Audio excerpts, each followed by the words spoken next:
Ang babaeng ito, si Soon-bi, ay namatay na wala ang isa-zero daliri sa kamay at natakpan ang mukha ng adhesive tape. Sa kanyang buhok ay mayroong isang kapansin-pansing dilaw na butterfly clip. Ang ating bida na si Han Hae-ryul ay nagtatrabaho sa police station. Naniniwala siya na ang kasong ito ay may maraming pagkakatulad sa kaso noong 2014 na kung saan ang biktima ay mahigpit ding binalutan ng tape hanggang sa mamatay sa suffocation. Kaya naman, kinikilala ng police station na ito ay isang serial case. Kinumpirma rin ng forensic science na tinanggal ng salarin ang isa-zero daliri ng babae habang buhay pa ito. Gayunpaman, ang kakaiba ay mayroong maraming plasma sa labas ng tape. Naniniwala ang pulis na sinubukan ng biktima na tanggalin ang tape. Dumikit ang plasma. Pagkatapos alisin ang lahat ng tape, natuklasan ng forensic team na namumula ang mga eyeball ng biktima na nagpapatunay na talagang namatay siya sa suffocation. Gayunpaman, natuklasan ni Han Hae-ryul na may isang napakalinis na bahagi ng balat sa ilalim ng baba na maaaring magpahiwatig na ang salarin ay tinakpan lamang ang bibig ng biktima para mapanood niya ang buong pangyayari habang inaalis ang isa-zero daliri niya. Sa puntong ito, nagdaos ng pulong ang ating bida kasama ang mga senior officials. Itinuro niya ang mga pagkakatulad ng kasong ito at ng kaso noong 2014 na. Gayunpaman, sa kaso noong taong iyon, kinuha ng salarin ang isa-zero daliri ng biktima para hindi matukoy ng pulisya ang pagkakakilanlan ng biktima. Ngunit sa kasong ito, namatay ang biktima sa sarili niyang bahay na nagpapatunay na ang dalawang kaso ay hindi ginawa ng iisang salarin, ngunit siguradong isa rin siyang taong may twisted na isip. Sa huli, nagpasya ang mga otoridad na magtatag ng isang investigative team na pinamumunuan ng ating bida. Pagkatapos nito, nagpatuloy siya sa investigasyon at sinubukang hanapin ang mga posisyon kung saan matatanaw ang bahay ng biktima. Aksidente niyang natagpuan ang maraming buhok sa pasilyo ng katapat na gusali at natuklasan din niya ang lokasyon ng telepono na ginamit upang i-report ang krimen. Kaya, ang mahabang buhok na lalaking ito ay ipinatawag para sa interogasyon. Medyo nagulat siya, ngunit ipinaliwanag niya na nakita niya ang patay na tao at natakot siyang madamay sa insidenteng ito.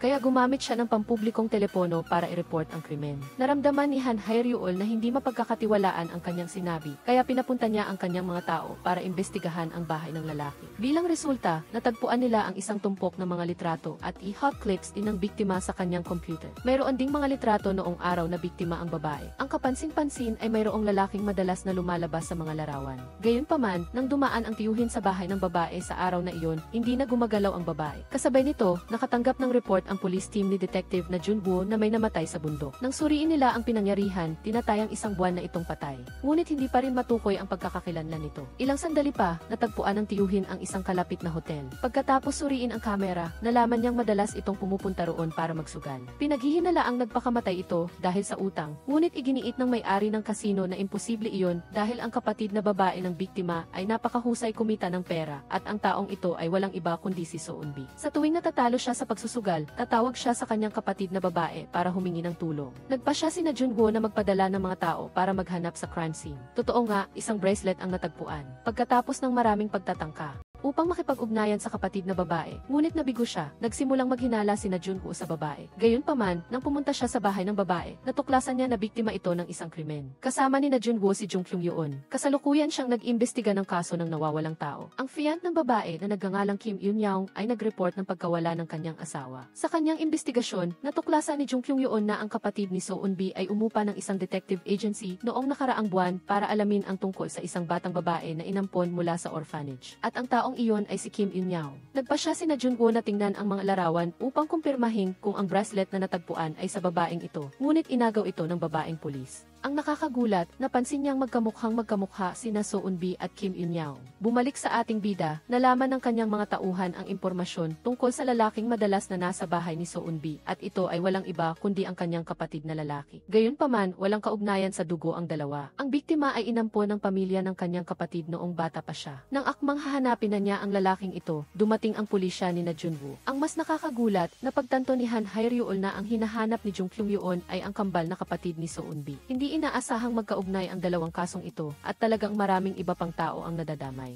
Pagkatapos nilang magtulungan sa investigasyon, nalaman nila ang impormasyon tungkol sa magkapatid. Pareho silang inampon sa loob ng 2 taon na agwat at ang nakatatandang kapatid na babae na kasalukuyang nawawala ay may matinding hinala. Pagkatapos nito, nalaman din nila na ang bracelet ay kay Kim Eun-young. Posible na pinatay ng nakatatandang kapatid ang kanilang ampon na kapatid na lalaki dahil nalaman niyang may ginawa itong masama sa kanyang kapatid na babae. Gayunpaman, natuklasan din ni Ha Min-hyun na mayroong maraming larawan at impormasyon ang nakatatandang kapatid na babae sa kanyang computer tungkol sa kasong naganap noong 2014 na. Kung pagsasama-samahin ang mga ito, ang nakatatandang kapatid na babae ay may matinding hinala sa dalawang kaso. Kaya, nagpa siya si Han Hye-ryul na anyayahan sina Junwoo sa kanyang special task force dahil alam niya ang kakayahan nito. Ngunit ayaw niyang isama si Jung Kyung-yeon sa grupo na nagpasakit sa damdamin ng babaeng mahilig mag-imbestiga ng kaso. Bago umalis, iniwan ng babae ang isang tanong sa kanyang sarili. Bakit kailangan patayin ng nakatatandang kapatid ang kanyang sariling kapatid na babae gayong sapat na ang patayin ang ampon na kapatid na lalaki? Ngunit pagkatapos noon, pumunta siya sa orphanage. Matapos ipakita ang litrato sa isang guro, naalala niya ang magkapatid dahil ang nakatatandang kapatid na babae ay napakatalino habang ang nakababata ay tahimik. Dahil sa kasiglahan, unang inampon ang nakatatandang kapatid na babae na naging dahilan para maging masarado ang nakababatang kapatid. Gayunpaman, may alam ang nakababatang kapatid na isang malaking sikreto. Sa simula, ang mga magulang ay dapat sanang inampon ang batang babae na si Sujin.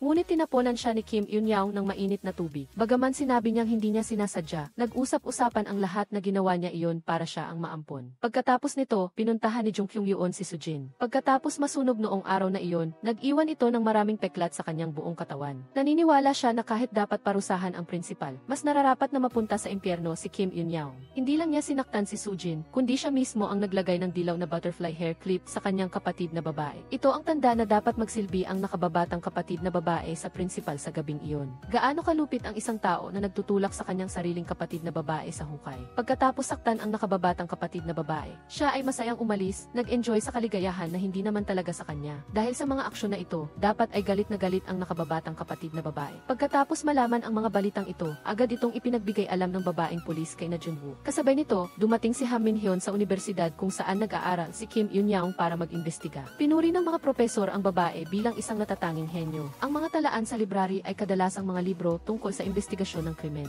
Gayunpaman, kamakailan ay naging kakaiba siya at hindi niya masagot ang napakasimpleng mga tanong. Sa parehong oras, natagpuan ng Special Task Force ang video ng kamera na nagpapakita na umuwi si Kim Eun-young noong gabing naganap ang krimen. Ang isang tao na nakagawa ng dalawang sunod-sunod na krimen at mabilis na nakapagpalit ng bagong damit na parang walang nangyari ay imposible. Pagkatapos panoorin ng paulit-ulit, napansin ni na Junwoo na may kakaiba sa babae. Bakit siya kumikilos na parang unang beses lang niyang pumunta sa kanyang sariling bahay? Kailangan pa nga niyang tignan ang mapa. Nang pinagsama-sama nila ang lahat, napagtanto ng buong koponan na ang biktima ay si Kim Eun-young at ang salarin ay si So Eun-bi. Kung gayon, makatuwiran na kinuha ng salarin ang isa sero daliri ng biktima dahil ito ang tanging batayan na magagamit ng pulisya upang makilala ang dalawang magkapatid. Sa pamamagitan ng investigasyon sa insurance file, si Han Min-hyun natuklasan na may pancreatic cancer ang nakatatandang kapatid na babae. Tunay nga, pagkatapos suriin ng forensic, ang resulta ay tumugma sa medical record ng nakatatandang kapatid na babae. Gayunpaman, may isang bagay na hindi maunawaan ng ating bida. Ang taga ng panahon mula nang umalis ang nakababatang kapatid na babae sa bar para pumunta sa bahay ng kanyang kapatid na babae at gawin ang krimen ay hindi sapat. Kaya, niloko ni Han Hye-ryul si Han Min-hyun na pumunta sa bahay ng nakababatang kapatid na babae habang siya naman ay sumakay ng taxi mula sa bar papunta roon. Pagdating niya, agad niyang sinugod at sinakop ang kanyang kasamahan at mabilis na binalutan ng tape. Matapos gawin ang lahat, sumakay agad siya ng taxi at sinabi sa driver na kailangan niyang magmaneho ng napakabilis papunta sa bahay ni Kim Eun-young.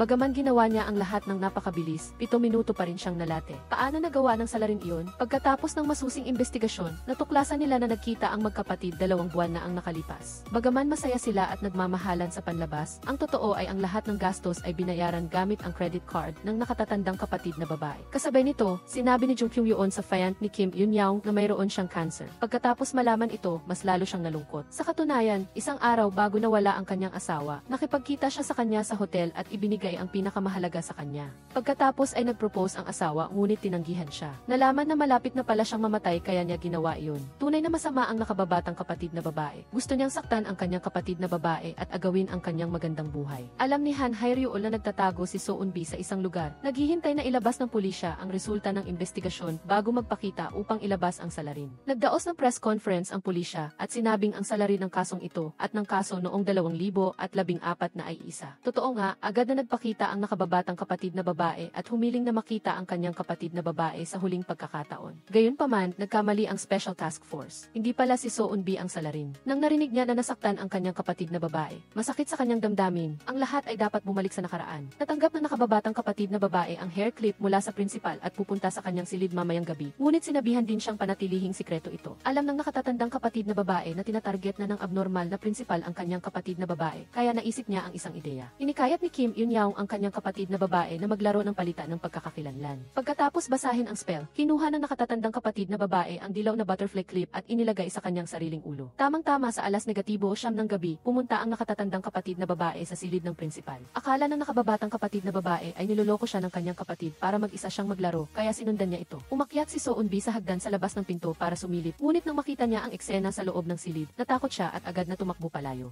Sa puntong ito, napagtanto niya na ginawa iyon ng kanyang kapatid na babae para protektahan siya. Pagkatapos, natuklasan ni Kim Eun-young na naninilip si Sujin sa kanilang dalawa, kaya nagkunwari siyang sinampal ang kanyang kapatid na babae at ibinalik ang hair clip. Ngunit ang aksyon na ito ay nagdulot ng hindi pagkakaintindi sa kanyang kaibigan. Ang pagbuhos ng kumukulong tubig sa katawan ni Sujin ng kanyang kapatid na babae ay para makatakas ang kanyang kapatid na babae sa lugar na ito. Gayunpaman, pagkatapos umalis ng kanyang kapatid na babae, ang babae ay naging isang sarado at mahiyain na tao. Hanggang isang araw, pagkatapos ng 17 taon, hindi sinasadyang nakita ni Soon-bi ang kanyang kapatid na babae na nagtatrabaho sa isang bar. Alam niya na para silang dalawang tao mula sa magkaibang mundo, kaya sinadya ni Kim Eun-young na magsalita ng masasamang salita para paalisin ang kanyang kapatid na babae. Gayunpaman, nais na nakababatang kapatid na babae na makipag-ugnayan muli sa kanyang kapatid na babae, kaya umupa siya ng isang detective upang imbestigahan ang kinaroroonan ng kanyang kapatid na babae. Patuloy na nagsasalita si Kim Eun-young ng masasakit na salita sa kanyang kapatid na babae, ngunit ang totoo ay para hindi gambalain ng ampon nilang kapatid na lalaki ang kanyang kapatid na babae. Nang malaman niya na maikli na lang ang buhay ni Soon-bi, pumayag ang nakatatandang kapatid na babae na tanggapin ang kanyang kapatid na babae. Nagpasya ang nakababatang kapatid na babae na pagkatapos niyang mamatay, ibabalik niya ang pagkakakilanlan sa kanyang kapatid na babae. Maingat na isinulat ng babae ang mga pangyayari na naranasan niya pagkatapos niyang umalis sa orphanage at pinakabisado ito sa kanyang kapatid na babae. Hiniling pa nga niya sa kanyang kapatid na babae na pumunta sa akademya upang masanay sa bagong kapaligiran.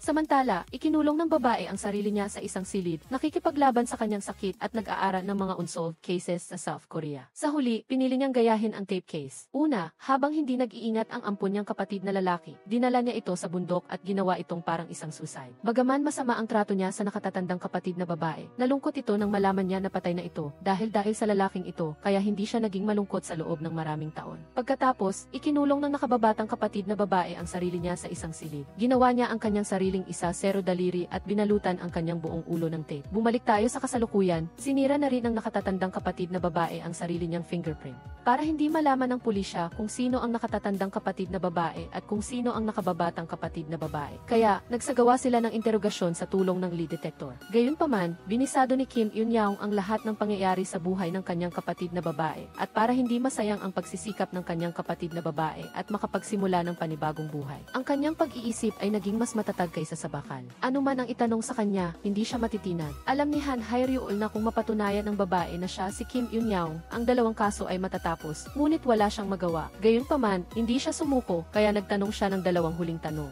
Ang unang tanong ay para sa nakatatandang kapatid na babae. Malinaw na na-diagnose ka ng pancreatic cancer noong nakaraang buwan, ngunit bakit ka pa rin malusog ngayon? Ang tanong na ito ay nagpabagsak sa puso ng isang malakas na tao, tulad ni Kim Eun-young, dahil gayon lang niya nalaman kung anong sakit mayroon ang kanyang kapatid na babae. Ang pangalawang tanong ay para sa nakababatang kapatid na babae. Bakit kinuha ang isa zero daliri ng biktima habang buhay pa? Muli, ang puso ng nakatatandang kapatid na babae ay parang sinaksak, dahil bago nito, hindi niya alam kung ano ang ginawa ng kanyang kapatid na babae sa kaso. Bagaman nanginginig ang lie detector, alam ng ating bida na hindi ito maaaring maging ebidensya sa korte, kaya sa huli ay pinakawalan pa rin niya ang babae. Noong oras na iyon, matapos marinig ang ulat ni Minho tungkol sa telepono ng biktima na gumana ng 6 na oras, napansin ni Detective Han Hae-ryul na may kakaiba at agad siyang nagpadala ng puwersa para hanapin ang telepono. Ngunit, lumapit si Han Kang-ye at sinabi na siya nga ang tunay na ate. Matapos basahin ang diary, napansin niya na lahat ng nakasulat ay isinulat sa parehong oras at siguradong kamakailan lang ito isinulat, kaya hindi lumabo ang sulat kamay. Nang makita ang family photo pagkatapos niyang ampunin, agad itong kinumpara ng pulis sa nakaraang litrato at napagtantong ang mga mata ay sa nakababatang kapatid. Kaya pala, sa loob ng maraming taon, laging pinoprotektahan ng ate ang kanyang kapatid. Hindi pala gaya ng iniisip ng lahat. Nagtataka si Han Kang-ye kung bakit hindi sinabi ng babae ang buong katotohanan at nanatili lang siyang tahimik. Ano ba ang tinatago niya? Matapos malaman ni Han Moryul ang lahat ng ginawa ng kanyang kapatid, labis siyang nasaktan at umiyak. Dahan-dahan niyang hinaplos ang larawan ng kapatid niya. Matapos marinig marinig ang sinabi ng kanyang kasamahan, naunawaan ni Han Gangbaek ang sitwasyon. Walang sala rin dito, ang nakababatang kapatid ang mismong nag-ayos ng lahat. Samantala, natagpuan ni Ha Min-hyun ang telepono sa loob ng garapon na may papel na crane. Nang buksan niya ito, isang video ang inihanda ng nakababatang kapatid bilang paghahanda kung sakaling hindi makatakas ang kanyang ate sa kaso. Tinulungan ni Han Moryul si Han Kang-ye na ipit ang kanyang dila sa gintong butterfly clip at pagkatapos ay nilagyan ito ng tape sa bibig. Ang mga sumunod na aksyon ay hindi na kayang panoorin ng sinuman. Nang makita ni Han Moryul na nagdurusa ang kanyang kapatid, agad siyang napaluhod. Pinatay agad ni Han Gangbaek ang Zihi. Samantala, inaliw ni Han Kang-ye si Han Moryul. Ngunit, binuksan ni na Junwoo ang Zihi. Naniniwala siya na kailangang masaksihan ni Han Moryul ang lahat ng pangyayari para hindi masayang ang sakripisyo ng kanyang kapatid. Talagang umaasa ang babae na totoo ang magic spell ng pagpapalit ng katawan para siya na lang ang magdusa sa lahat ng sakit para sa kanyang kapatid. Gayunpaman, ang tanging magagawa niya ngayon ay ang magpatuloy sa buhay ng matapang dahil ang buhay na ito ay hindi lamang sa kanya, kundi pati na rin sa kanyang kapatid. Ngayon, nakatanggap ang Special Task Force ng ulat na sa 5 miyembro ng isang pamilya, 4 ang pinaslang at tanging ang matandang babae na may amnesia ang natira. Pagdating sa crime scene, nakita nila ang isang nakasulat sa pader. Ang mayayaman ay kaaway ng publiko. Ito ay katulad ng paraan ng pagpatay ng isang kulto noong 1973.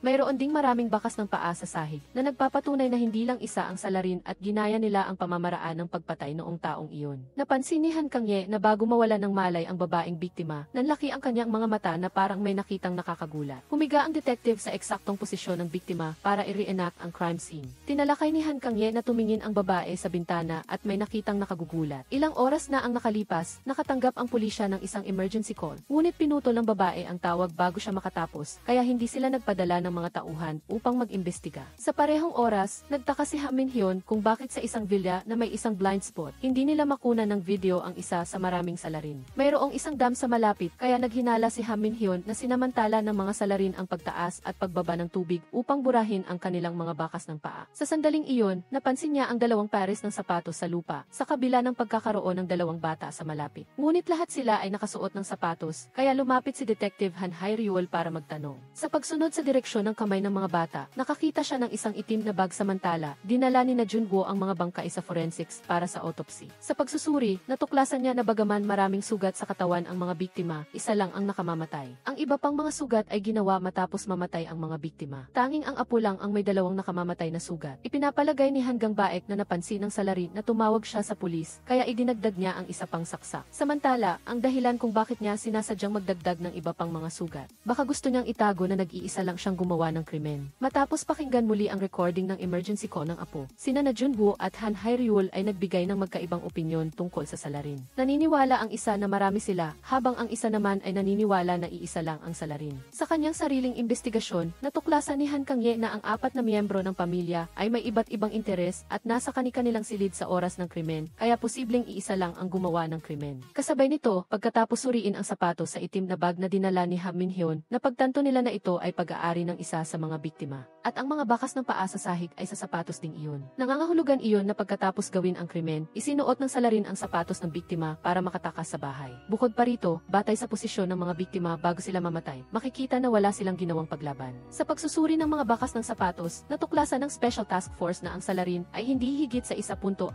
metro ang taas at pamilyar sa lahat sa bahay, pati na rin sa mga daanan palabas. Kaya, ang 2 posibleng suspect ay ang yaya at ang matandang babae na may amnesia. Pagkatapos imbestigahan ang matandang babae, labis na nagulat ang pulisya nang malaman na mayroon siyang ari-arian na nagkakahalaga ng humigit kumulang 400 bilyong won. Noong bata pa siya, nasangkot ang matandang babae sa real estate trading. Kaya't karamihan sa kanyang mga ari-arian ay nasa anyo ng lupa at mga gusali. Ngunit ang kakaiba ay hindi siya gumawa ng testamento para sa sinuman sa kanyang mga anak. Batay sa payo ng abogado, kung mamatay ang matandang babae nang walang testamento, ang lahat ng kanyang ari-arian ay mapupunta sa kanyang pangalawang anak na lalaki. Sa ngayon, inaalagaan niya ang kanyang ina. Nang hindi kumain ang kanyang ina, nagalit siya at itinapon ang kutsara. Ipinaliwanag ng yaya na hindi maganda ang pakiramdam ng tiyan ng matandang babae. Ngunit nang subuan siya ng yaya, masaya siyang nakipagtulungan. Sa sandaling iyon, dumating sina Detective Han Hae-ryul at Han Gangbaek at ipinaalam sa anak na lalaki na nilabag niya ang dating restraining order. Noon, madalas siyang gumamit ng pisikal na puwersa sa kanyang ina, kaya humingi ang panganay na kapatid ng restraining order laban sa kanya. Kaya't nilalabag niya ang kautusang ito. Ngunit, pumasok din sina Junwoo at tinanong ang matandang babae kung naaalala niya na ang kanyang anak, manugang, at 2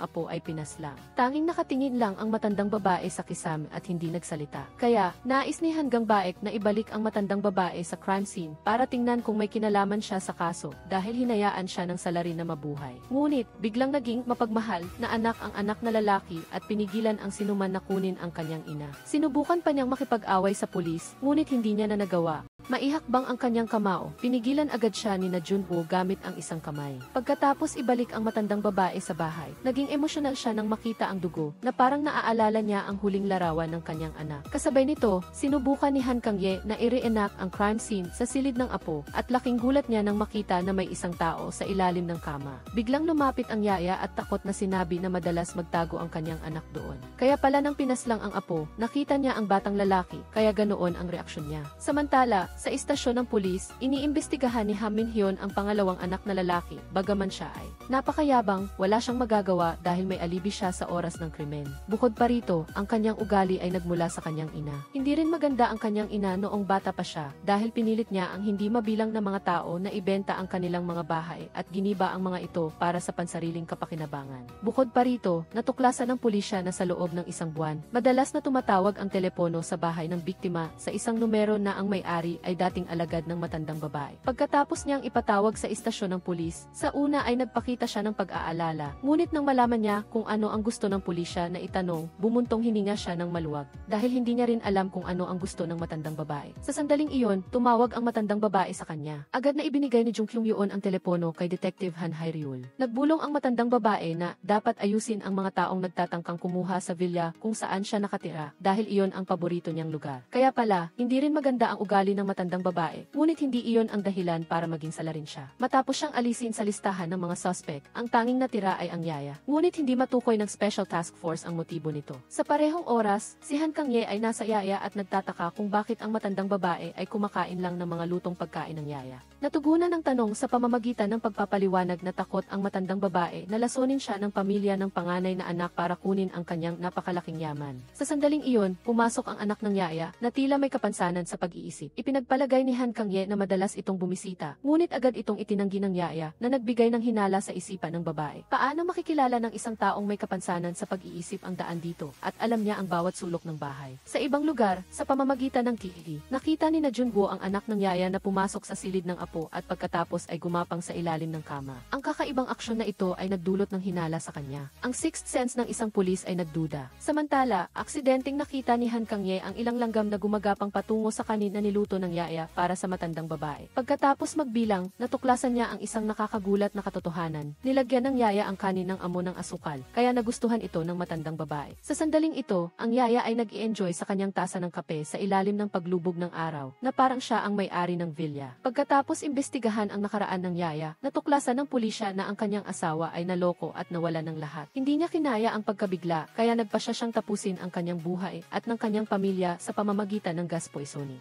Ngunit ang asawa ay maswerteng nakaligtas, ngunit ang naging resulta ay isang anak na may kapansanan sa pag-iisip. Kinagabihan, pumasok si Han Kang-ye sa bahay ng yaya. Sa computer ng yaya ay may maraming larawan at dokumento na may kaugnayan sa villa. Sa sandaling ito, napansin niya na may dumating, kaya pinatay niya ang ilaw. Buti na lang at sina Junwoo lang iyon na nag-imbestiga rin. Pagkatapos ng kanilang investigasyon, nalaman ng dalawa na may intensyon ang yaya na kunin ang bahay ng mga biktima. Ang interior design sa bahay ay ginawa mismo ng yaya. Tuwing wala ang apat na miyembro ng pamilya, dinadala niya ang kanyang anak doon upang maglaro. Ang matandang babae naman ay may amnesia, kaya hindi niya matukoy ang masasamang intensyon ng yaya. Ngunit, habang lumipas ang mga araw, lalong nagustuhan ng kanyang anak ang lugar, kaya itinago siya ng yaya sa ilalim ng kama at sinamantala ang pagkakataon na nag-iisa ang apat na tao upang gawin ang krimen. Si Han Gang-baek ay pumunta sa villa sa hating gabi at gusto niyang aminin ng yaya ang lahat, ngunit nagkunwari itong wala siyang alam. Nang malaman niya na ibebenta ng pangalawang anak na lalaki ang bahay, nag-alala ang yaya. Pagkatapos nito, sinimulang sirain ni na Junwoo ang mga palamuti sa bahay, at doon nagalit ang yaya dahil matagal na niyang itinuturing na sarili niyang bahay ang lugar. Matapos paulit-ulit na ma-provoke, sa wakas ay inamin ng yaya ang kanyang krimen, ngunit napilitan siyang magkunwaring baliw. May hawak siyang kutsilyo at tinakot ang pulis. Nag-alala si Han Kang-ye nang makita niya ito mula sa labas, ngunit pinigilan siya ni Han Hae-ryul dahil kung hindi kayang pigilan ng isang pulis ang isang babae, ano pa ang magagawa niya? Galit na galit ang yaya dahil sa tingin niya ay hindi patas ang buhay. Gusto lang niyang mabuhay ng payapa kasama ang kanyang pamilya. Ngunit may mga masasamang tao na nanloko sa kanila hanggang sa wala na silang matira. Ito ang bahay na pinapangarap niyang palamusyan. Ngunit bakit ang mga masasamang tao, tulad ng matandang babae, ay nabubuhay ng masaya at mayaman habang ang kanyang anak ay kailangang magtago sa ilalim ng kama? Ang mga salitang ito ay nagpatigil kay Han Gangbaek ng saglit. Ngunit dahil doon, sinaksak siya. Sa kabila nito, kalmado pa rin siya at inaliw ang yaya na naging dahilan para kumalma siya at sumuko. Bagaman gusto niyang umalis sa mundong ito, sino ang mag-aalaga sa kanyang maisakit na anak na lalaki? Isa pang kaso ang opisyal na natapos. Sa isang abalang kalsada sa gabi, sa likod ng isang dump site, isang lalaki ang nakahawak sa kanyang dumudugong tiyan, humihinga ng mabigat at paulit-ulit na tumatawag sa isang numero. Kinaumagahan, kinumpirma ng forensics na may kabuuang 7 saksak sa katawan ng lalaki. Ang mahalaga ay patay na ang biktima bago siya sinaksak. Labis na nagalit si Han Hae-ryul, sapagkat pulis ang biktima at malapit pa siyang kaibigan ni Han Hae-ryul. Ang biktima ay isang drug investigator, ngunit kasalukuyan siyang nag-imbestiga sa mga kaso ng pagpapakamatay. Nagduda si Han Hae-ryul dito. Pumunta si Han Kang-ye sa bahay ng biktima. Nakakita siya ng isang halaman na may nakaukit na teksto sa paso, kaya dinala niya ito kay Han Gangbaek. Nagalit ang mga investigador, iniisip na nakikialam sina Junwoo sa kanilang trabaho at sinisikap niyang agawin ang kanilang kaso. Nagbigay siya ng sarili niyang teorya. Naniniwala sina Junwoo na isa itong bagong uri ng serial murder case. Ang ebidensya ay ang mga kamakailang pagpapakamatay ng mga pulis na kinabibilangan ng EE, nakilala bilang isang central nervous system inhibitor, at ang paso na ipinadala ng killer na may nakaukit na salitang "Huwag mo akong puntiryahin." Dahil sa pangwumbinsi ni na Junwoo, sa wakas ay ibinigay ang kaso sa Special Task Force. Pinamunuan ni Han Hae-ryul ang isang grupo upang palibutan at arestuhin ang isang lalaki na may codename na 88. Sa kanilang pag-uusap, isiniwalat ng lalaki ang tungkol sa isang misteryosong tao na kilala bilang EE psychopath. Madalas na pumunta ang taong ito sa isang bar malapit sa crime scene. Habang iniimbestigahan ni Han Kang-ye ang 3 kaso ng pagpapakamatay, nadiskubre niya ang isang mahalagang clue. Kasabay nito, ayon sa sinabi ng lalaki, pumunta si Ha Min-hyun sa isang bar na nagngangalang Isi. Doon, tinanong niya ang may-ari tungkol sa isang taong nagngangalang Aid Mozu. Nagpakita ng pagkaasar ang may-ari at iginiit na wala siyang kilalang ganoong pangalan. Gayunpaman, habang papunta siya sa banyo, aksidenteng nakipagsagutan si Han Hae-ryul sa 2 malalaking itim na lalaki na nagbigay ng pagkakataon sa suspect na makatakas. Kinaumagahan, ibinahagi ni Han Kang-ye ang kanyang mga natuklasan. Lahat ng biktima sa kaso ay mga miyembro ng isang fan group. Ang leader ng grupo ay isang taong nagngangalang Chung Kyung-yeon na may palayaw na Aid Mozu at may kasaysayan ng pagkakakulong dahil sa paggamit ng droga. Si Han Gangbaek, Han Hae-ryul at na Junwoo ay nagbigay ng ilang biktima ng peking kaso ng pagpapakamatay kay Ha Min-hyun para ikumpara. Siyempre, lahat sila ay may kaugnayan sa grupong ito. Mabilis na pumunta si Jerry at na Junwoo sa bahay ng suspect. Ngunit sa kasamaang palad ay nakatakas na ito. Nang inoobserbahan ng babaeng pulis ang bahay ng lalaking nagngangalang Han Mo-ryul, aksidenteng natuklasan niya na ang lalaking nagngangalang T-Lightning ay isa ring fan ng leader ng banda na Tedos. Ang buong bahay niya ay puno ng mga litrato ng kanyang idolo. Kasabay nito, tila isa rin siyang taong may tendensya na saktan ang sarili. Ipinapalagay ni Han Gundo na dahil hindi pa siya handang wakasan ang sarili niyang buhay, kaya naman sinaktan niya ang mga biktima na ginagawang pagpapakamatay para sa layuning makahanap ng motibasyon para sa sarili niya. Bumalik ang babae sa silid ng lalaking nagngangalang Han Mo-ryul. Nakita niya ang isang kalendaryo na may mga petsa ng mga kaso. Nagkataon na ngayon ay isa sa mga petsang minarkahan. Ibig sabihin, muli siyang aatake sa araw na ito. Agad siyang tumakbo papunta kina Ham Gwang-jeon at na Junwoo na nakakubli at nagmamatsyag para ipaalam sa kanila. Ngunit sa sandaling iyon, inanunsyo ng walkie-talkie sa kotse na may nagpakamatay sa pamamagitan ng pagtalon mula sa isang gusali. Napagtanto nila na huli na sila at muling nakatakas ang salarin habang namatay ang isang inosenteng tao. Agad na nagtungo sa pinangyarihan ang buong team. Doon, labis na nagulat si Ham Gwang-jeon nang makilala ang taong tumalon. Sa halip, ang salarin na hinahanap nila ay ang taong tumalon. Nagkataon na ang araw na ito ang pinili niya para wakasan ang kanyang buhay. Ang tanging suspect sa kaso ay namatay, kaya ang kaso ay nasa dead end. Sa pamamagitan ng aklat na natagpuan sa bahay ng suspect, kinumpirma ni na Junwoo na si Han Mo-ryul ay biktima rin at may ibang nagpapatong sa kanya ng kaso. Ibig sabihin ay hindi pa tapos ang kaso. Sa sandaling ito, umakyat si Ham Gwang-jeon sa rooftop kung saan nangyari ang kaso ni Han Mo-ryul at biglang nakakita ng kakaibang bakas ng paa sa hagdanan. Ipinapalagay ni Ha Min-hyun na ang lahat ng kaso ay hindi serya ng pagpatay, kundi mga pagpili ng mga biktima. Ito ay ganap na makatuwiran batay sa mga sulat. Ang bawat tao ay may huling-hiling bago magpakamatay. Kasabay nito, nagbigay din ang babae ng ebidensya na si Han Mo-ryul ay laging nagsasabi na magpapakamatay siya sa kanyang kaarawan. Ang mga kasong ito ito ay maaaring ipinagkatiwala ng mga biktima kay Han Moryul upang piliin ang paraan ng pagpapakamatay. Batay sa sinabi ng babaeng kasamahan niya, naunawaan ni Han Gundo na ang salarin ay isang duwag na nagtatago at gumagawa ng masasamang gawain. Bumalik si Ham Guangjeon sa bar. Sa pagkakataong ito, hindi nagalit ang may-ari ng bar. Siya mismo ang nag-alok ng inumin at masayang nakipag-usap kay Ham Guangjeon. Sunod-sunod na ininom ang mga baso hanggang sa magsara ang bar. Napansin ni Ham Guangjeon ang basang kapot malapit sa pinto. Ngunit pagkatapos ng ilang tanong, huminto siya. Ang bida, na nasa opisina ngayon para suriin ang kaso, ay nagpasya na ang salarin ay may kaugnayan sa bar at agad na tinipon ang team para pumunta doon. Si Ham Guangjeon ay may namumulang mukha dahil sa pagkalasing. Nakangisi ang may-ari ng bar. Sa oras na ito, ipinakita na niya ang kanyang tunay na sarili. Sa puntong ito, tinanong siya ni Ham Guangjeon tungkol sa sanhi ng pagkamatay ng kanyang matalik na kaibigan. Tila sigurado siya na mananalo siya, kaya ibinunyag niya ang lahat. Si Han Moryul ang gumawa nito sa mga pulis. Ginamit ng may-ari ng bar ang iba't ibang gamot para sa mental health para kontrolin siya. Si Ham Guangjeon ay tila hindi na makatayo pa at humiga na. Yumuko siya sa lamesa. Nang tanungin kung bakit niya gustong saktan ang pulis, napakalamig niyang sumagot na gusto niyang bigyan ng motibasyon ang mga gustong mamatay at sa kasalukuyan, sa tingin niya ay mahusay niyang ginagawa ito. Habang nag-uusap sila, isinuot niya ang kanyang kapote at pumili ng kutsilyo, handang gawing pagpapakamatay ang pagkamatay ng pulis. Gayunpaman, naging kampante siya at ang pagiging kampante ay madalas na humahantong sa hindi inaasahang kahihinatnan. Sa oras na ito, hindi na nagpanggap si Ham Guangjeon. Ang buong usapan nilang dalawa ay naitala na. Mula sa simula, sa kanyang mahusay na pag-arte, unti-unting nilinlang ni Ham Guangjeon ang salarin na pumasok sa loob.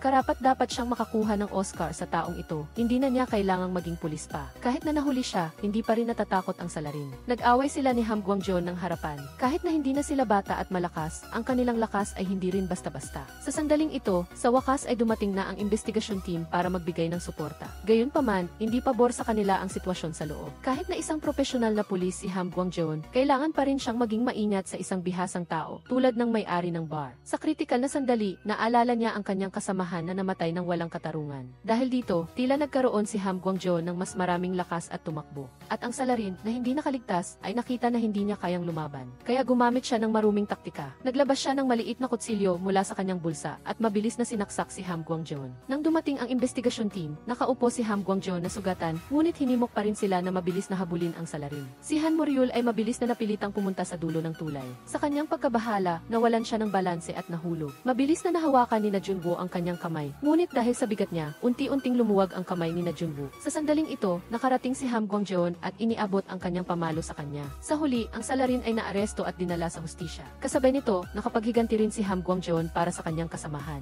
Pagkatapos ng ilang oras sa isang hotel, minamasahe ng lalaki ang isang patay na katawan. Ngunit sa totoo lang, buhay pa ang babae. Nagpanggap lang siyang patay dahil sa takot. Gayunpaman, habang lumilipas ang oras, hindi na niya ito kinaya. Sa huli, natuklasan siya ng lalaki. Kapag nagsimula na, wala nang urungan. Kaya nagpasya siyang patahimikin siya ng minsan at magpakailanman. Pagkatapos ng ilang sandali, nakatanggap ang pulisya ng ulat ng krimen. Ngunit ang biktima ay hindi isang ordinaryong babae. Nagtatago siya ng maraming sikreto ng mga kilalang politiko at hawak din niya sa kanyang kamay ang mundo ng negosyo. Ngunit ang huling taong nakilala ng babae ay hindi rin ordinaryo. Siya ay isang kongresista, kaya sa investigasyong ito, kailangang maging maingat si Han Gundo. Isang maliit na pagkakamali ay maaaring magresulta sa kamatayan. Sa katunayan, lahat ng ebidensya ay nagtuturo sa kongresista bilang ang pinakamalaking suspect. Ngunit ang mas nakakagulat ay siya mismo ang nagtungo sa istasyon ng pulisya para ibunyag ang lahat. Inamin niya na bumisita siya sa bahay ng biktima, ngunit ito ay dahil ginamit ng biktima ang isang video clip para bantaan ang iba. At syempre, wala siyang ginawang masama sa babae, kaya nangako siyang makikipagtulungan ng husto sa pulisya. Pagkatapos makipag-usap sa asawa ng kongresista, napag-alaman ni Junwoo na ang asawa ng kongresista ay isang alkoholiko at laging lasing at ibinunyag niya na hindi pala gusto ng kanyang asawa ang mga babae. Ibig sabihin, ibang tao ang kasama ng biktima sa araw na iyon. Kasabay nito, natuklasan ni Ham Min-hyun ang isang secret room sa bahay ng biktima. Ngunit ang kakaiba ay ang mga gamit sa loob ay para sa mga lalaki. Sa gabi, nag-infiltrate si Ham Guangjeon sa isang nightclub sa ilalim ng ibang identity. Pagkatapos mamatay ang babae, isang lalaking nagngangalang Han Kang Baek ang pansamantalang humawak sa bar na ito. Sa una, inakala niya na pumunta si Ham Guangjeon para singilin ang utang sa villa ng may-ari. Ngunit nang hilingin na ikwento ang nangyari noong gabing iyon, Kinuwento niya ito ng bahagya at umalis. Sinabi ng intuwisyon ng pulis na may kinalaman ang taong ito sa kaso. Ngunit natuklasan ni Ha Min-hyun na ang signal mula sa kanyang telepono ay nasa nightclub noong gabing iyon. Kaya ano ba talaga ang nangyari? Sa istasyon ng pulisya ngayon, isang binata na nagngangalang Ligang Baek ang dinala. Ipinakita sa footage mula sa basement camera na noong gabing iyon, palihim siyang nagdala ng malaking bag at sumakay sa kotse ng may-ari para pumunta sa kung saan. Ngunit sinabi ng binata na hindi niya ito intensyon, kundi tinulungan siya ni Han Kang-baek na makatakas sa pagkakakulong na ito at siya rin ang driver ng may-ari. Para maiwasan ang atensyon ng may-ari, pinapunta ni Han Kang-baek ang binata sa bar para magtago sa loob ng ilang araw at binigyan pa siya ng telepono para makipag-ugnayan. Sa mga sumunod na araw, nakatanggap siya ng maraming tawag mula sa numero ng may-ari. Ngunit nang sagutin niya ito, natuklasan niya na si Han Kang-baek pala ito. Lalo nitong ginawang dead end ang investigasyon. Pagkatapos, natuklasan ng forensic team na may maraming lubricating oil sa katawan ng biktima at hindi pa siya nakaliligo. Samantala, natuklasan ni Ham Gwang-jeon na si Han Kang-baek, kahit na isang manager lang, ay ang nakatalang may-ari ng bar at kasalukuyang may maraming utang. Kaya nagpa siya si Ham Gwang-jeon na sundan siya. Hindi nagtagal at nagkaroon ng resulta. Nakita ni Ham Gwang-jeon na nakikipag-ugnayan siya sa isang sikat na artista at mukhang napakalapit nila. Ang taong ito ay dati ay isang ordinaryong artista lamang. Ngunit pagkatapos makakuha ng pabor mula sa biktima, bigla siyang sumikat. Ginamit ni Ham Gwang-jeon ang kanyang pagkakakilanlan bilang pulis para imbitahan siya sa isang pribadong usapan. Sinabi ng artista na nasa set siya ng pelikula noong panahong iyon, ngunit ang kanyang assistant ay sobrang galit at inakusahan ang biktima na isang baliw na babae. Maraming lalaki ang pumasok sa basement na iyon at ang artistang ito ay hindi isang ekseksyon. Bukod pa rito, palihim na ni-record ng babae ang lahat ng nilalaman ng sesyon ng ehersisyo. Nagpadala rin pala ng video ng pagbabanta ang babae sa artistang ito bago nangyari ang krimen. Ang babaeng ito ay talagang nagkaroon ng maraming kaaway, kaya mas mahirap matukoy ang suspect. Bumalik sina Junwoo sa villa, ngunit kahit na binaligtad na niya ang bawat sulok, hindi pa rin niya makita ang bote ng massage oil. Nagduda siya na hindi ito ang unang pinangyarihan ng krimen. Pagkatapos suriin sa ilalim ng carpet, mayroon pa rin kaunting plasma na nakababad doon. Ibig sabihin, dinala ng salarin ang biktima dito kasama ang carpet. Nagkataon na noong gabing iyon, pinapunta ni Han Kang-baek si Lee Ae-hyun palabas ng villa. Pagkatapos pinagsama-sama ang lahat, alam na ni na Junwoo kung sino ang salarin. Pagbalik sa istasyon ng pulisya, nanatiling kalmado ang manager sa harap ng mga akusasyon ni na Junwoo dahil iginiit niya na nasa bar siya noong panahong iyon. Ngunit ang totoo, ang kanyang telepono lamang ang nandoon at ang pangunahing saksi ay si Lee Ae-hyun. Nang makita ni Han Kang-baek na may matibay na ebidensya ang pulisya, sinabi na niya ang lahat. Ang artista pala ang may kagagawan. Pagkatapos mabantaan, tinawag ng artista ang biktima sa kanyang bahay. Hindi niya napigilan ang kanyang galit, kaya sa huli, pinatay ng artista ang babae. Ang kanyang karera ay nasa tuktok at hindi maganda kung malalaman ito. Kaya humingi siya ng tulong sa kanyang matalik na kaibigan na si Han Kang-baek. Nang makita niya ang awa sa kanyang kaibigan at alam din niya ang maraming masasamang gawain ng may-ari, matagal na niyang gustong patayin ang babae, kaya pumayag siyang tumulong. Kaya minasahe niya ang bangkay buong gabi upang hindi ito tumigas para malito ang pulisya sa oras ng krimen. Siyempre, ang ehithi na natagpuan sa katawan ng biktima ay sa artista nga. Ngunit, akala ni na Junwoo na tapos na ang kaso. Ngunit may kutob siyang hindi pa ito ang buong katotohanan. Malinaw na batay sa forensic na resulta, namatay ang biktima sa pamamagitan ng strangulation at ang oras ng kamatayan ay Sabado. Hindi ito maaaring magkamali, kaya hindi maaaring ang artista ang salarin. Pagkatapos ay tinawag niya si Han Kang-baek para pirmahan ang investigasyon report. Pagkatapos ikumpara ang kanyang pirma sa parcel na natagpuan ng pulisya, napag-alaman na iisang tao lang sila. Sa una, nagpanggap siyang hindi niya maintindihan ang sinasabi ni na Junwoo. Ngunit pagkatapos makita ang serye ng hindi matatawarang ebidensya, unti-unti siyang nawalan ng kalmadong ugali at galit na nagtanong kung ano ang gustong sabihin ng pulisya. Ibinunyag ni na Junwoo na walang dahilan ang biktima para ipadala ang kanyang mga sensitibong video clip sa iba. Si Han Kang-baek ang sadyang lihim na nag-record nito. Ang mga mensahe ng pagbabanta ay ipinadala sa artista at kongresista. Lahat ay gawa niya para mapukaw ang iba na saktan ang babae. Matagal nang kinikilala ang babae bilang reyna ng mga tao sa paligid niya at kailangan pa silang humingi ng permiso para huminga. Dahil dito, lumaki ang galit ni Han Kang-baek. Sa wakas, sa sandaling napaslang niya ang babae, magagawa niyang hawakan sa kamay ang lahat. Sa huli, wala nang paraan ang tunay na salarin para itanggi ito. Ngayon, sa kalye, isang baliw na lalaki ang naghila sa isang babae. Pagkatapos makatakas ng babae, tumakbo siya upang humingi ng tulong sa isang babaeng empleyado sa kalye. Gayunpaman, pagkatapos marinig ang banta mula sa lalaki, natakot ang babae at itinulak ang biktima. Ngunit, Ang sumunod na pangyayari ay magpapagsisi sa empleyada habang buhay. Walang sinuman ang nag-akala na maglalakas loob siyang saktan ang babae sa mismong kalye. Dahil sa nasaksihan, naging malungkot ang empleyada at hindi na siya nabuhay ng tahimik. 5 taon ang lumipas, may pumatay sa isang babae sa bundok. Ang kanyang mga kamay ay nakatali sa harap ng kanyang katawan, ang kanyang mga mata ay natatakpan ng lubid, ang isang tainga niya ay tinusok ng isang bagay, at may panang tumusok sa kanyang dibdib. Ang pamamaraang ito ng pagpatay ay tinukoy ng forensic team na katulad ng kaso 2 buwan na ang nakalipas. Posibleng ang 2 kaso ay gawa ng iisang salarin. Ang kakaiba ay tinali ng salarin ang 2 kamay ng biktima sa harap. Sa teorya, kung gagawin ito, ay magbibigay sa babae ng pagkakataon na makatakas at tumakas. Nagtungo ang buong team sa unang pinangyarihan ng krimen para tingnan ito. May isang scarecrow doon na puno ng plasma at sa ilalim nito ay may putol na lubid. Aksidenteng natuklasan ni Ham Guangjeon ang isang basag na sanga at may natira pang plasma dito. Kaya sumigaw siya at sinabihan ang lahat na manatili sa kanilang posisyon para markahan niya ang mga basag na sanga o anumang lugar na may bakas ng paa. Pagkatapos niyang iposisyon ang lahat sa mga lugar na minarkahan niya, nakakagulat na lahat sila ay nakatayo sa isang tuwid na linya at hindi kalayuan sa scarecrow. Siguro sinadya ng salarin na alisin ang tali sa biktima, ngunit bakit tumakbo sa isang tuwid na linya ang babae? Dapat ay hinabol niya para maramdaman ang kasiyahan ng pangangaso. Gayunpaman, sa loob ng gubat, dapat ay tumakbo ng walang pag-asa ang biktima dahil kahit sumigaw siya ng tulong, walang makakarinig. Kaya marahil ito ang dahilan kung bakit inalis niya ang tali. Pagkatapos ng investigasyon, nalaman ng special team ang pagkakakilanlan ng babae. Siya ay si Jung Kyung Yoon, isang empleyado sa bangko. Ayon sa kanyang mga kasamahan, isa siyang napakabait na tao. Noong nakaraang buwan, nang mayroong masamang tao sa bangko, siya mismo ang humarap dito. May litrato pa sa dingding kung saan tumanggap siya ng medalya para sa kanyang kagitingan.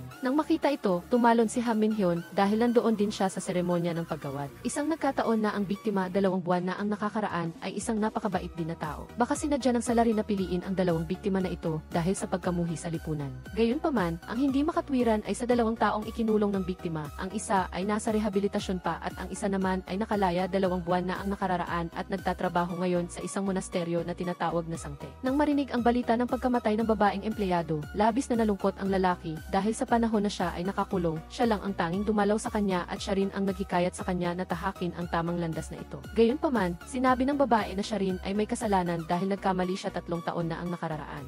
Hindi na ito maaring ayusin. Matapos kalkulahin na ito ay 5 taon na ang nakararaan, agad na pinuntahan ni Jerry ang bahay ng nakababatang kapatid ng biktima. Hindi alam ng kapatid ang mga detalye ng pangyayari noong taon na iyon. Ang tanging alam niya ay pagkatapos ng trahedya, ganap na nagbago ang kanyang ate, hindi na nakikinig sa payo ng sinuman. Sa parehong oras, nasa pinangyarihan ang bida upang mag-imbestiga. Hindi niya maintindihan kung bakit ang babae, kahit na nasugatan, ay pilit na tumatakbo pa abante, o kahit na pagkatapos bumaba sa burol, ay patuloy pa rin na tumatakbo sa isang tuwid na linya. Sa sandaling ito, napansin ni Jae-han na may papalapit na tao, at ito pala ay si Uncle Josh. Gayunpaman, salamat sa liwanag mula sa flashlight, nagkaroon sila ng bagong pagtuklas. Ang taong takot ay may nakasabit na flashlight, kaya nasagot ang misteryo. Nakita ng biktima ang liwanag mula sa flashlight na ito, kaya't nagkaroon siya ng pag-asa at tumakbo ng buong lakas. Ngunit, hindi niya inaasahan na habang papalapit siya, lalo siyang nadismaya nang makita na isang nakakasuklam na taong takot pala ang naghihintay sa kanya. Pag-uwi sa bahay, ikinuwento ni Jerry ang lahat sa kanyang mga kasama. Agad nilang hinanap ang video mula sa taong iyon. Talagang nakakaawa ang babae. Kung may tumulong sa kanya, tiyak na hindi sana naging ganito kalala ang mga bagay-bagay. Biglang napansin ni Jae-hoon na ang unang biktima ay lumitaw din sa video. Sa sandaling iyon, tumakbo si Min-ho papasok. Mayroon isang anunsyo na isang bangkay ang natagpuan sa bundok, nakabilang sa isang lalaking manlalaro ng golf. Nang marinig ito, agad na sinuri ng bida ang video. Sigurado nga na may isang tao doon na may dalang golf bag, kaya pala, ang motibo ng salarin ay maghiganti sa mga taong naroroon noong araw na iyon. Pagkatapos imbestigahan ang pamilya ng babaeng empleyado ng bangko, nalaman nila na mayroon siyang ama. Sinabi ni Min-ho na ang lalaki ay walang tiyak na tirahan at madalas magtrabaho sa ibang bansa, kaya hindi siya makontak. Gayunpaman, sigurado si Jae-han na nasa loob pa rin ng bansa ang lalaki at ginagamit ang video upang ipaghiganti ang kanyang anak na babae. Isa-isang hinanap ng pulisya ang impormasyon ng bawat taong lumitaw sa video clip at nagpadala ng 2 tao doon upang protektahan sila. Gayunpaman, nakalimutan nila ang taong nag-shoot ng pelikula noong taong iyon. Isa sa mga biktima ay maswerteng naitala ang boses ng salarin. Nang marinig ito, agad na naramdaman ni Uncle Gisie na ang boses ay napakakatulad ng satiyuhin na nagbebenta ng kape sa bundok. Ngunit nang hanapin niya ito, sinabi sa kanya ng mga tao sa paligid na hindi ito nagbebenta sa loob ng ilang araw. Sa oras na ito, ang salarin ay nagpapanggap bilang isang driver ng taxi at ang customer ay walang iba kundi ang taong nag-shoot ng clip. Nagkwento ang matanda tungkol sa ilang taon na ang nakararaan nang nagtatrabaho siya sa ibang bansa at tumawag ang kanyang anak na babae upang ipaalam sa kanya na siya ay buntis. Nang marinig ang balita, agad siyang nagalit at sinabi sa kanyang anak na ipalaglag ang bata dahil hindi siya pakikitunguhan ng mabuti ng lalaking iyon. Gayunpaman, nang siya ay umuwi, narinig niya ang balita tungkol sa pagkamatay ng kanyang anak. Kahit na hindi maintindihan ng videographer kung bakit ikinuwento ng driver ang kwentong ito, sinubukan pa rin niya itong aliwin at bigyan ng lakas ng loob. Ngunit nang siya ay magising, natagpuan niya ang kanyang sarili na nakatali sa gitna ng kagubatan at sa harap niya ay ang driver na may hawak na pana. Ang Special Ops Team ay nalocate na ang signal ng telepono ng lalaki at nagkataon na si Uncle Gisli ay malapit lang, kaya nang matanggap niya ang balita, agad siyang tumakbo papasok sa kagubatan. Tulad ng mga nakaraang pagkakataon, hindi niya ito maaring ayusin. Pagkatapos kalkulahin na ito ay 5 taon na ang nakararaan, agad na pinuntahan ni Jerry ang bahay ng nakababatang kapatid ng biktima. Hindi alam ng kapatid ang mga detalye ng pangyayari noong taon na iyon, ang tanging alam niya ay pagkatapos ng trahedya, ganap na nagbago ang kanyang ate, hindi na nakikinig sa payo ng sinuman. Sa parehong oras, nasa pinangyarihan ang bida upang mag-imbestiga. Hindi niya maintindihan kung bakit ang babae, kahit na nasugatan, ay pilit na tumatakbo paabante, o kahit na pagkatapos bumaba sa burol, ay patuloy pa rin na tumatakbo sa isang tuwid na linya. Sa sandaling ito, napansin ni Jae-han na may papalapit na tao, at ito pala ay si Uncle Josh. Gayunpaman, salamat sa liwanag mula sa flashlight, nagkaroon sila ng bagong pagtuklas. Ang taong ito ay nag-shoot din ng pelikula sa pag-aakalang makakakuha siya ng maraming views. Sa sandaling ito ng matinding panganib, dumating sina Jae-han at ang iba pang mga pulis upang palibutan siya. Gayunpaman, ang matanda ay nanatiling kalmado, marahil ay hindi na siya takot mamatay at gusto lamang maghiganti para sa kanyang anak. Biglang may nahulog na kung ano mula sa kalangitan. Agad siyang tumugon at binaril ang pana sa direksyong iyon. Sa pagkakataong ito, dumating ang mga pulis upang pigilan ang salarin at ang bagay na iyon ay ibinato ni Uncle Beth. Sa istasyon ng pulis, ipinahayag ng matanda ang matinding pagkamuhi dahil sa sobrang pagiging walang pakialam ng mga dumadaan. Kung nagsalita lang sana sila, buhay pa sana ang kanyang anak na babae. Isang nakakaawang kwento mula sa salarin, na nagpakita sa bida ng isang malalim na pag-iisip. Bagaman nakikiramay siya sa matanda, naniniwala siya na hindi niya magagawa na saktan ang iba dahil lahat ay may karapatan sa pagpili. Kinabukasan, isa pang kaso ang nangyari. Ang ina ay nag-akalang ang kanyang anak na babae ay inihatid na pauwi ng ibang magulang, kaya wala siyang hinala. Ngunit pagkatapos noon, nakatanggap siya ng isang video ng kanyang anak. Ang bata ay dinala sa isang kakaibang lugar, hinubaran at pinasuot ng pulang damit. Nang makita ito ng ina, agad siyang nawalan ng malay. Ang lolo ng bata ay ang hepe ng istasyon ng pulisya. Dahil ayaw ng ina na i-upload ang video ng kanyang anak online para humingi ng tulong. Dahil sa takot na mag-alerto sa mga kidnapper, hiniling ng matanda sa Special Ops Team na imbestigahan ito. Kinagabihan, natagpuan nila ang lugar na ipinakita sa video at may nakita silang pulang damit sa basurahan sa harap ng bahay. Lubhang nataranta ang ina sa takot na baka may masamang nangyari sa kanyang anak. Naniniwala ang bida na ang kidnapper ay may abnormal na gusto, kaya niya pinasuot sa bata ang pulang damit. Ngunit ang kakaiba ay hindi man lang lumaban ang bata. Pagkatapos tingnan ang key footage, malapit sa paaralan, nalaman nila na ang bata ay lihim na umalis habang hindi nag-iingat ang guro. Sa isang lugar na walang kihi, nilinlang ng kidnapper ang bata para lumapit bago siya kinuha. Gayunpaman, nang i-zoom in ang video, nadiskubre ng pulisya na ang bata ay hindi lamang walang pag-ingat sa mga estranghero, ngunit masaya pang ang lumapit sa tao. Ipinapakita nito na ang taong ito ay pamilyar sa bata. Bukod pa rito, mayroong kung ano sa loob ng bag ng bata. Upang makahanap ng bagong lead, nalaman ni Jerry na ang bata ay may problema sa paghinga, kaya hindi siya pinayagan ng kanyang ina na mag-alaga ng aso. Sa halip, binilhan siya ng ina ng maraming stuffed animals. Gayunpaman, ang paborito niyang stuffed animal, isang Dalmatian, ay biglang nawala. Posibleng dinala ng bata ang aso at umalis. Naniniwala si Jae na sinadya ng mga kidnapper na piliin ang bata dahil sa pagiging abala ng kanyang ina sa trabaho at kakulangan sa atensyon. Ang mga batang kulang sa atensyon bilang kanilang target. Sa sandaling ito, tumunog ang telepono. Agad na sinagot ng ina ang tawag at hiniling na marinig ang boses ng kanyang anak. Ngunit tumanggi ang salarin at sinabi lang na ligtas pa rin ang kanyang anak na babae. Kung gusto niyang mailigtas ang kanyang anak, kailangan niyang maghanda ng 3 bilyong dong. Nataranta ang ina sa takot na baka mapahamak ang kanyang anak at agad na pinalabas ang lahat. Gayunpaman, hindi niya kayang bayaran ang ganoong malaking halaga, kaya lumuhod siya upang humingi ng tulong sa kanyang biyenan dahil siya lang ang tanging makakatulong sa kanya sa sandaling iyon. Hindi nagtagal, natuklasan muli ng pulisya ang signal mula sa telepono ng kidnapper.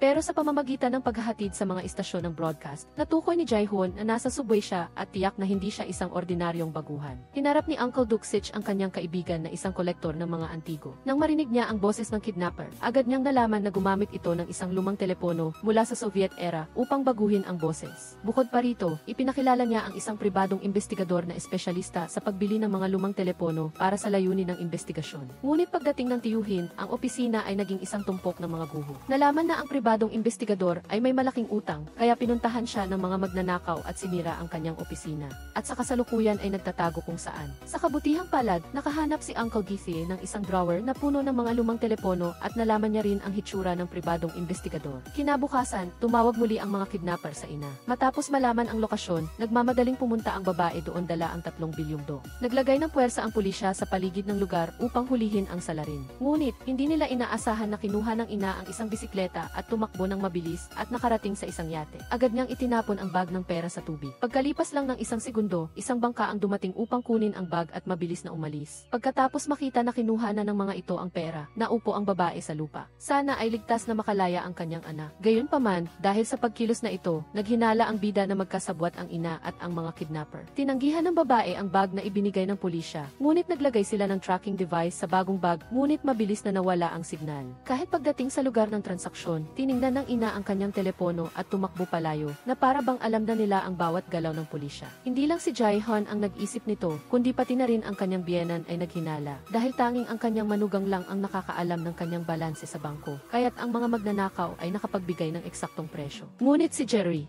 nararamdaman naman na ang pagmamahal ng ina ay hindi maaaring peke. Sa pamamagitan ng mga mata ng ina, naramdaman niya na talagang nag-aalala ang ina para sa kanyang anak. Sa sandaling ito, tumawag si Police Beck at sinabi na natuklasan niya ang isang numero sa isang lumang telepono. Tumawag ito matapos mangyari ang kidnapping. Gayunpaman, hindi nila maaaring mag-ingay ngayon dahil baka mapanganib ito sa bata. Pagkatapos nito, nagmaneho muli ang ina palabas ng bahay. Agad na sinundan ng pulisya ang lokasyon, ngunit pagdating nila, natuklasan nila na ang babae ay walang galaw sa isang punong dugo. Ito ay lalo pang nagpatindi ng pagtataka ng bida. Bakit kailangan nilang saktan ang kanilang kasabwat? Higit pa rito, ang sapatos ng bata ay nasa loob pa rin ng bahay, na nagpapatunay na nagmamadali ang salarin na umalis, kaya hindi niya na maisuot ang sapatos sa bata. Sa ngayon, kailangan nilang hanapin ang may-ari ng bahay na ito, si Sujin. Nang makita ang larawan ng taong ito, agad na nakilala ni Uncle Githy na ito ang taong nakasalubong nila sa elevator. Mukhang nagmamadali siya noon na para bang gusto niyang tumakas. Lahat ay nag-aalala sa kasalukuyang sitwasyon ng bata. Mabuti na lang at maraming taon na ang karanasan ni Uncle Duksich, kaya nanatili siyang kalmado upang bigyang katiwasayan ang lahat. Naghati sina Uncle at Minho sa isang sapatos ng bata. Ipinangako nila sa isa't isa na ibibigay nila ito sa bata pagkatapos ng kaso. Ito rin ay isang pananampalataya. Ito ay isang tanda ng pag-asa para sa kanilang dalawa na buhay pa ang bata. Sa sandaling ito, bumaba si Jerry sa kusina upang mag-imbestiga at aksidenteng natagpuan ang isang bote ng gamot na walang label. Mayroon ding 3 bote ng likido sa loob ng refrigerator, kaya dinala niya ang mga ito para sa pagsusuri. Sa parehong oras, natagpuan ng bida ang isang silid na puno ng mga gamit para sa sanggol. Sa mga papeles, si Sujin ay single at wala pang anak, kaya ano ang silid na ito? Sa sahig ay may isang bag ng gamot para sa hika. Nang pumunta siya sa butika malapit sa bahay upang magtanong, sinabi ng parmasyutiko na na-impressed siya sa taong bumili ng reseta dahil nagpakita ito ng pagmamadali at humingi ng gamot para sa respiratory tract.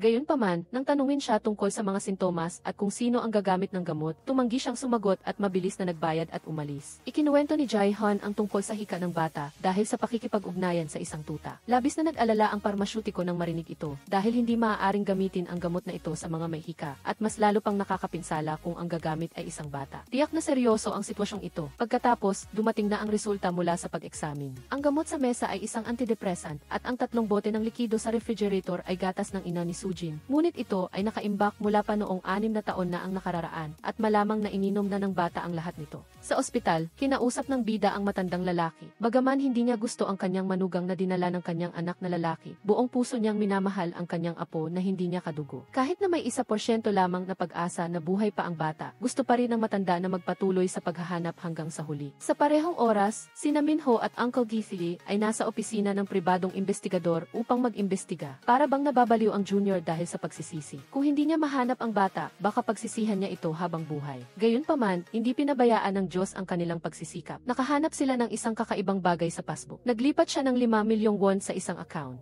Gayunpaman, ang account na iyon ay nakatanggap lamang ng 800 won. Sa kanyang malawak na karanasan, agad na napagtanto ng tiyuhin na tumatakas siya palabas ng bansa. Kaya, mabilis na nagmaneho ang dalawa patungo sa pantalan. Sa parehong oras, nagising ang ina, ngunit hindi nagsalita. Na-trace na rin ng pulisya ang lokasyon ni Sujin. Sa kasalukuyan, dinala niya ang bata sa bubong. Sinubukan ng babaeng pulis na kumbinsihin siya, ngunit inisip niya na may gustong kunin ang kanyang anak kaya siya ay nataranta. Ngunit ang pinakamapanganib ngayon ay inatake ng hika ang bata at lalong humirap ang kanyang paghina. Kung hindi siya madaling dadalhin sa ospital, mapanganib sa kanyang buhay. Sa sandaling hindi niya alam kung paano siya kakausapin, lumapit ang ina na Pilay. Ang dahilan kung bakit sinaksak ni Sujin siya ng malalim ay dahil nalaman niya na ang anak na babae ay hindi kailanman dinadala sa labas upang maglaro at madalas siyang minumura ng kanyang ina. Nalaman ng ina ang kanyang pagkakamali kaya lumapit siya upang humingi ng kapatawaran kay Sujin. Gusto niyang bumawi sa kanyang anak na babae. Sa harap ng sinserong pagsisisi ng babae, sa huli ay naantig si Sujin ng pagmamahal ng ina at nagpa siya na iwanan ang kanyang anak sa pag-asang magkakaroon siya ng mas magandang buhay. Si Uncle Githiri at Minho ay parehong biglang naaalala ang kanilang mga ina pagkatapos ng kasong ito. Tumawag kaagad si Tito sa kanyang ina upang kumustahin ang sitwasyon. Tulad ng iba, pinipilit pa rin siyang magpakasal ng kanyang ina kahit matanda na siya. Nakita ito ni Minho at tinukso si Tito na malaki na siya, ngunit tinatawag pa rin niya ang kanyang ina na nanay.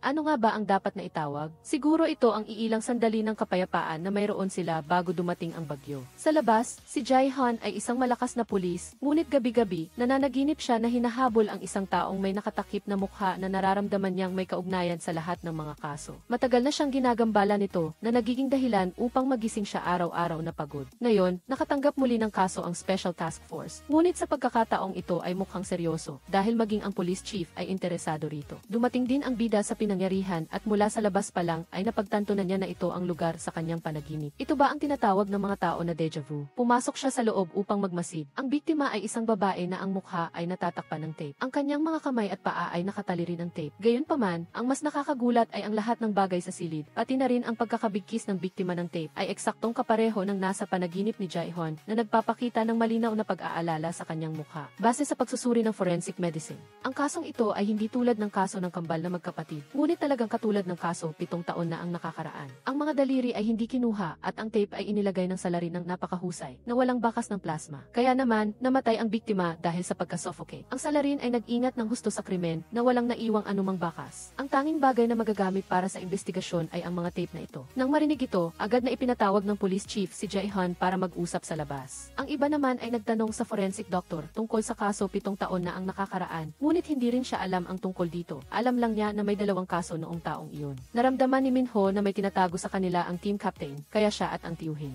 Nagpa siya si Han Gangbaek na alamin ang tungkol sa 2 kaso noong taong iyon. Sa kanyang pribadong opisina, si Han Moryul ay tila labis na natatakot. Hindi pala siya may kakayahang mag-predict, kundi ang kasong nakita niya sa panaginip ay ang kaso 7 taon na ang nakakaraan. Nangyari ito sa hotel room na iyon at ang parehong salarin at ang parehong modus operandi ang ginamit. Ngunit nakatakas ang salarin. Hinikayat siya ni Ham Gwangjeon na maging malakas at malagpasan ang nakaraan. Sa ganitong paraan lamang niya mahuhuli ang serial killer. Samantala, parehong hindi mahanap ni Han Gundo at na Junwo ang anumang impormasyon tungkol sa nangyari 7 taon na ang nakakaraan. Anuman ang kanilang hanapin, ang tanging impormasyon na mayroon sila ay tungkol lamang sa isang kaso. Gayunpaman, ang isa pang kaso, gaano man karaming beses nilang tingnan ang lahat ng mga dokumento, ay parang hindi talaga umiiral. Sa isang pagkakataon, nagpa siya ang Junwo na tanungin ang kapitan, ngunit bumalik na siya sa hotel na iyon. Nang handa na siyang buksan ang pinto ng silid, hindi siya nagkaroon ng sapat na lakas ng loob at sa huli ay tumalikod. Sa kabilang banda, hindi makontak ng 3 kasamahan si Han Moryul. Dumarami ang mga tanong sa kanilang isipan. Ano nga ba ang nangyari sa kaso noong taong iyon? Ano ang kinalaman ni Han Moryul sa kaso? Ang mas misteryoso, mas gusto nilang imbestigahan. Biglang naalala ni Han Gundo ang isang pagkakataon na aksidenteng nakita niya ang bida na palihim na nagtatago. Ang pagtatago ng isang bagay, kaya nagpa siya silang maghanap. Sa tumpok ng mga file tungkol sa kaso, aksidenteng nakita ni Han Gundo ang isang litrato at may biglang naalala. 7 taon na ang nakakaraan, noong siya ay estudyante pa, dumaan siya sa tabi ng ilog. May nangyaring krimen doon kaya kinuha niya ang kanyang kamera at kinuna ng larawan. Nakita ng isang pulis ang isang taong tahimik na malapit sa pinangyarihan at pinalayas siya. Ngunit nagtanong si Han Gundo kung isa ba itong serye ng pagpatay. Dahil sa araw na ito, sa susunod na linggo, may mangyayaring katulad na kaso. Nang marinig ito, agad siyang inaresto ng pulis dahil sa hinalang may kinalaman siya sa kaso. Sa kabutihang palad, pagkatapos magpaliwanag, pinalaya pa rin si Han Gundo. Gayunpaman, pagdating niya sa bahay, nakita niya ang kanyang ama na nakasimangot dahil sa tagal niyang hindi nakauwi. Mula nang mamatay ang kanyang ina, tila nagkaroon ng hindi maaayos na pagitan sa pagitan nilang dalawa. Gustong malaman ni Han Gundo ang katotohanan sa likod ng pagkawala ng kanyang ina. Naniniwala siya na pinatay ang kanyang ina at hindi namatay sa aksidente. Sa libing, kaunti lang ang kamag-anak na dumalo at karamihan sa mga bisita ay mga pulis. Naniniwala si Han Gundo na malaki na siya at gusto niyang malaman ang buong katotohanan. Ngunit nagalit ang kanyang ama dahil naniniwala siyang mas marami siyang malalaman, mas magdurusa siya. siya. Tulad sa nakamamatay na araw na iyon, hindi lang ang kanyang ina, kundi pati na rin ang kanyang ama ay namatay na. Ayaw niyang lalo pang malunod sa kalungkutan ang kanyang anak tulad ng nangyari sa kanya. Nagkaroon sila ng magkaibang pananaw, kaya hindi sila magkasundo. Tungkol naman kay Jung Kyung Yeon, napakadilim at nakakainip ng kanyang buhay ngayon. Nakikita niya kung sino ang nagsisinungaling at kung sino ang nagsasabi ng totoo, na naging dahilan upang unti-unting lumayo ang kanyang mga kaibigan sa kanya. Maging ang kanyang nobyo ay niloko siya dahil sa takot sa kanya. Mukhang gusto niya talagang magkaroon ng masayang pamilya dahil lang pumasok siya sa isang photoshop. Patuloy siyang nakatingin sa mga larawan ng mga mag-asawa o masayang pamilya. Hindi ko alam kung ano ang pinagdaanan niya, ngunit napakadilim ng kanyang buhay na hindi man lang siya marunong umiti. Pagkatapos nito, ngayon, hindi sinasadyang narinig ni Jung Kyung Yeon na namatay ang anak ng babaeng namimigay ng flyer sa park. Naramdaman niya na ang babaeng ito ay hindi man lang natuto kung paano umiti bago siya kinuha ng kamatayan. Sa makatuwid, nagpa siya si Jung Kyung Yeon na magsanay umiti ng madalas kahit na ito ay isang peking maskara lamang. Tungkol naman kay Han Gang-baek, siya ngayon ay isang mahusay na pulis, ngunit kalbo na siya ngayon. Madalas siyang pumunta sa library para manghiram ng mga libro dahil gusto niya ang librarian doon. Gayunpaman, ang mga aklat na ito ay hiniram niya lamang at hindi niya talaga naiintindihan ang mga ito. Nang bumalik siya kinabukasan para isauli ang mga aklat, nalaman niya na ang babaeng lihim niyang gusto ay may nobyo na. Kaya, ito marahil ang huling pagkakataon na pupunta sina Junwoo dito para manghiram ng libro. Kaya pala ito ang totoong dahilan kung bakit siya pumupunta rito at hanggang 7 taon ang lumipas, siya ay umaasa pa rin. Nagpasya siyang lumipat sa ibang lugar para magtrabaho kahit na sinabi niya sa kanyang mga kasamahan na sawa na siyang makakita ng patay na katawan araw-araw. Ngunit sa palagay ko ay dahil sa heartbreak. Kasabay nito, si Han Moryul ay isa pa lamang bagong pulis at puno pa rin ng sigla sa buhay. Ngayon, ang kasong hawak niya ay ang kaso ng biktima na binalot ng tape sa gilid ng ilog. Matagal nang namatay ang biktima at nagsisimula ng mabulok ang katawan, ngunit sinadya ng salarin na magsindi ng apoy sa tabi nito. Kaya walang nakakita sa amoy ng nabubulok na katawan. Ang biktima ay ang anak na babae ng babaeng namimigay ng flyers at isang estudyante sa paaralan na pinapasukan ni Jung Kyung Yeon. Nawawala siya ng mahigit 1 buwan at ngayon lang natagpuan. Pagkatapos ipagsama-sama ang lahat, hula ni Han Moryul na may mangyayari pang isa pang kaso. Kinabukasan, masayang kasama niya ang kanyang nobya nang hindi sinasadyang makita niya sa DE ang balita tungkol sa isang kaso ng pagpatay na nagpabago sa kanyang ekspresyon ng 360 degrees. Bumalik sa kasalukuyan, tiningnan nila ang lahat ng dokumento, ngunit hindi nila maintindihan kung bakit tinawag itong kasong is pagkatapos may ugnay ang lahat. Ang mga kasong ito ay nangyayari tuwing Biyernes at ang mga biktima ay mga babae. At ang salarin ay obsessed sa mga mukha. Maaari itong maging konklusyon na ang E ay kumakatawan sa free days, female at face. Bukod pa rito, natagpuan din sa wakas ni Han Gang-baek ang isang lead tungkol sa isang tao na nakatakas. Agad na nagtungo ang buong koponan upang imbestigahan ang taong ito. Ang tanging babaeng nakaligtas ay si Lee Ah-hyun. Kinabukasan, agad siyang hinanap ni Han Gang-baek. Matapos sundan ang mga pahiwatig, natagpuan ng koponan ang isang gusali na tila inabandona. Naghanap sina Junwoo ng mga lumang pahayagan bago umakyat sa itaas. Pinindot niya ang doorbell at naghintay ng matagal, ngunit walang nagbukas ng pinto, na nagpahiwatig ng kanyang pagkabahala at pag-aalala habang naghihintay sa labas ng pinto. Samantala, si Han Gundo, ang magandang babaeng pulis ay palihim na dinala si Han Gundo sa file room. Gusto niyang hanapin ang ebidensya na may kaugnayan sa tanging nakaligtas at maswerteng natagpuan niya ang isang file na may petsang 2002. Mabilis niya itong binuksan at tiningnan. Sa loob, naroon niya ang lahat ng ebidensya at ang pagtatanong ng pulis sa nakaligtas na biktima. Sinabi niya na inakala niya na ito ay isang customer na tumawag kaya hindi siya nag-alinlangan. Nagtungo siya sa silid 201 ng hotel. Pagdating niya, tila walang tao sa loob, ngunit ang pinto ay hindi nakalock. Biglang may lumapit at pinalo ang kanyang ulo mula sa likod na naging dahilan ng kanyang pagkawala ng malay malapit sa lugar. Nang magising siya, nakita niya ang kanyang sarili na nakatali sa upuan. Ang kanyang mukha ay nabalot ng tape kaya wala siyang makita. Sa sandaling iyon, pinukpok siya sa ulo ng isang lalaki gamit ang martilyo at nawalan siya ng malay. Nang magkamalay siya, sumigaw siya ng tulong. Sa kabutihang palad, nakita siya ng mga tao at naisugod sa ospital. Sa kasalukuyan, nag-iisip pa rin at nagugulat si Han Gundo sa kanyang natuklasan. Agad niyang tinawagan sina Junwoo at sinabing natagpuan na niya ang file ng kaso noong taong iyon. Nagtaka siya kung sino ang nagtanong sa babae at sinagot ni Han Gundo na si Han Moryul ang gumawa nito. Nagmamadali siyang hinanap ang detective na iyon. Nalaman niya na noong taong iyon, ang lahat ng pagtatanong ay ginawa lamang para sa formalidad at inayos ng kanyang mga nakatataas. Pagkatapos noon, nag-usap silang dalawa na parang magkaibigan. Ikinuwento ng detective ang lahat kay na Junwoo. Ang taong nagdala sa babae doon ay si Han Moryul. Bumalik ang kwento sa taong 2004. Si Han Moryul ay isang detective sa SEAL Investigation Team na tumatanggap ng mga utos upang tumulong sa investigasyon doon. Siya ay napakayabang at bastos, kaya hindi siya gusto ng police chief. Mukhang lubos na naiintindihan ni Han Moryul ang paraan ng paggawa ng krimen ng salarin. Tinawag niya ang kanyang sarili na isang halimaw dahil ang isang halimaw ay huli sa isang halimaw. Pumunta sila sa isang gusali.